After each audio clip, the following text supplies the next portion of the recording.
السلام علیکم بیٹا، خیریت سے ہیں؟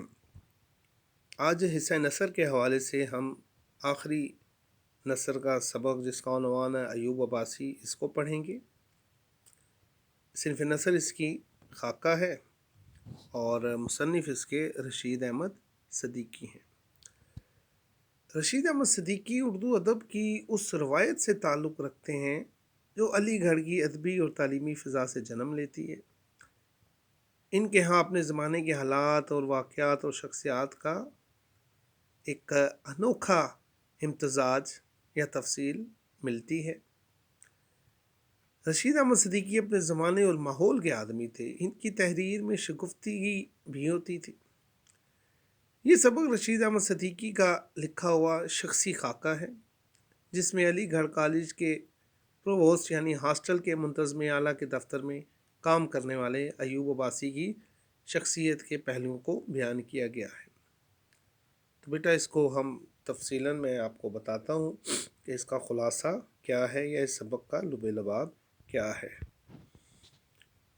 مصنف ایوب عباسی کے بارے میں لکھتے ہیں کہ انہیں سمجھ نہیں آتا کہ وہ ایوب عباسی کا ذکر کس بات سے شروع کریں، ان کی کون کون سی خوبی پہلے بیان کریں۔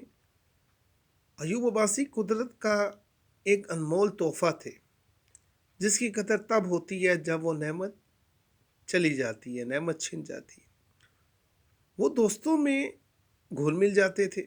ان کی موجودگی کا احساس تب زیادہ ہوتا تھا کہ جب وہ اپنے ذمے جو کام دیے جاتے تھے ان کو اچھے طریقے سے، اچھے انداز سے مکمل کرتے تھے۔ وہ عام سے آدمی تھے اور ان میں کوئی ایسی بات بھی نہیں تھی بظاہر جو اہم ہو، لیکن اس کے باوجود وہ ایسے تھے کہ اب ویسا کوئی بھی نہیں۔ ایوب عباسی کا رنگ کالا تھا، چہرے پہ چیچک کے داغ تھے، قد چھوٹا تھا اور جسم کمزور تھا، لیکن اللہ تعالیٰ نے ان کو ایسی خوبیوں سے نوازا تھا کہ وہ ہر ایک کے دل کی دھڑکن بن گئے تھے۔ مصنف کے ساتھ تو ان کا خاص تعلق تھا، یعنی رشید احمد صدیقی کے ساتھ۔ وہ انہیں اور ان کے بچوں اور دوستوں سے بے پناہ محبت کرتے تھے۔ وہ خوشی کے موقع پر سارے کام ایوب عباسی خود کرتے، غم کے موقع پہ سارے کام خود کرتے، انہیں بتانے کی کام ضرورت بھی نہیں ہوتی تھی۔ مصنف کہتے ہیں کہ جو میرے ذمے کام ہوتے، جو میری ذمہ داریاں ہوتی یا میرے دوست کی ذمہ داریاں ہوتی، ہم ہر کام ایوب کے ساتھ ڈال دیتے تھے اور اس میں ناکامی پر سارا الزام ایوب کے سر تھوپتے کہ تم نے صحیح کام نہیں کیا، سست ہو، کاہل ہو۔ ایوب صاحب کا گھر 12 مہینے کسی مسافر خانے کی طرح کا گھر معلوم ہوتا تھا۔ دوستوں اور عزیزوں کے بچے جو علی گڑھ میں پڑھتے تھے سب انہی کے گھر میں قیام کرتے تھے، رہتے تھے۔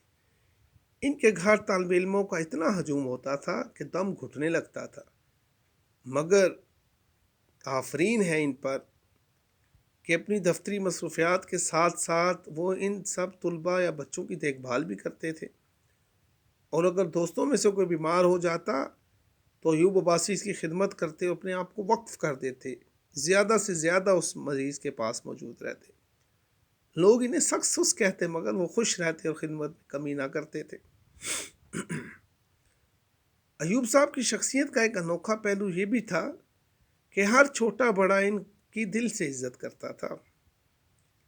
اس میں اطمینان ہوتا تھا کہ وہ ایوب صاحب کی عزت دل سے کرتا ہے، کیونکہ ایوب صاحب با اخلاق اور کردار سے بھرپور انسان تھے۔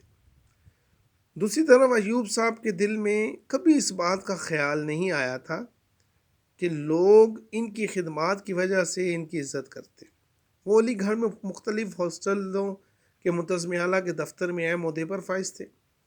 ان کا واسطہ اساتذہ، باورچیوں، بہروں، نائیوں سب کے ساتھ پڑتا تھا، مگر ہر کوئی ایوب صاحب کا احترام کرتا تھا اور طلباء تو انہیں بزرگ تصور کرتے تھے۔ ایوب صاحب یونیورسٹی کے معاملات کا کم ہی ذکر کرتے تھے، لیکن اپنے خاندانی معاملات کا رشید احمد صدیقی جو مصنف ہیں ان سے ضرور ذکر کرتے تھے۔ وہ ہمدردی سے ان کی سب باتیں سنتے۔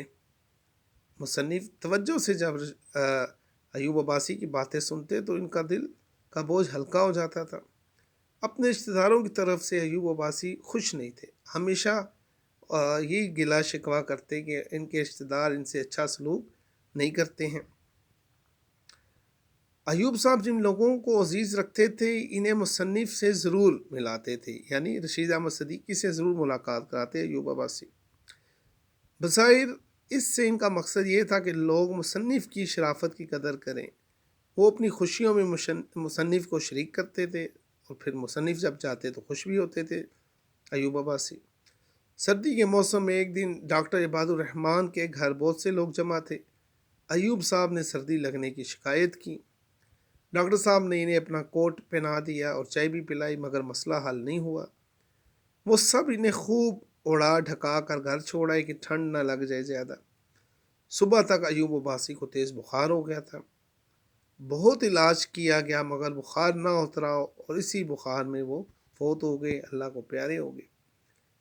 جب ان کی وفات ہوئی تو تعزیت یا افسوس کرنے والوں میں صرف یونیورسٹی کے بڑے ہی شامل نہیں تھے، بلکہ طلباء، چھوٹے ملازمین کا بھی ایک ہجوم تھا جو ایوب صاحب کی وفات پر آنسو بہا رہا تھا، اور سب لوگ یہی کہہ رہے تھے کہ وہ ایوب صاحب کی خدمات کا صلہ نہیں دے سکتے، یعنی اس قدر با کردار، با اخلاق اور جو ہے وہ خدمت کرنے والے تھے۔ اور جیسا اسلام کا تصور ہے خیر الناس ہی میں ینفع الناس، وہ اس کی عملی تصویر یا نظیر تھے۔